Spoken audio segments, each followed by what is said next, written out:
Where have you been committed recently?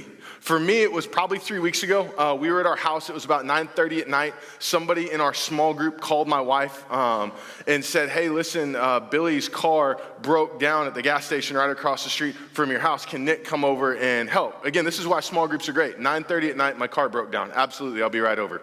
So I go over there, and Billy's car stalled out at the gas station. I'm like, what's going on, man? He said, well, my car died. We need to push it to my brother's house. I said, what? He's like, yeah, we're just going to push it down Brown through the intersection on the Wabash. His house is just kind of right in that general area. So, okay. So who's going to push it? He's like, well, you and me. I was like, the two of us. I was like, I don't have, if you guys have seen Pastor Chad lead worship, I don't work out as much as he does. And I'm kind of looking at my arms, and I'm looking at his car. I'm like, all right, I get, okay, small groups, I'm going to love you, let's go. So we get the car out into Brown.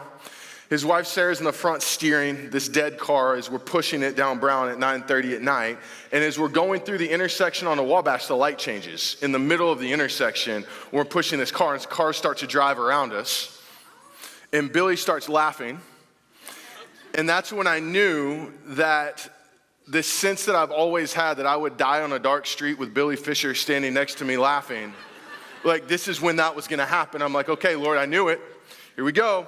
Listen, in that moment, there was a lot of people around us in that intersection. We had a very different level of commitment to pushing that car through the intersection than anyone else around us did, right? We were committed to getting it through and getting out alive. And it's weird how many stories around Billy end that way that I have. But this one, we were committed to pushing that car through the intersection. Listen, a lot of us have a very low commitment level to the church. And so what we want to do is talk about what we mean when we ask you to commit and why that's so important. Because there's a difference between going to a church and being a part of a church. And that difference is the commitments that we call each other to. And more importantly, it's the difference in the commitments that God's word calls us to.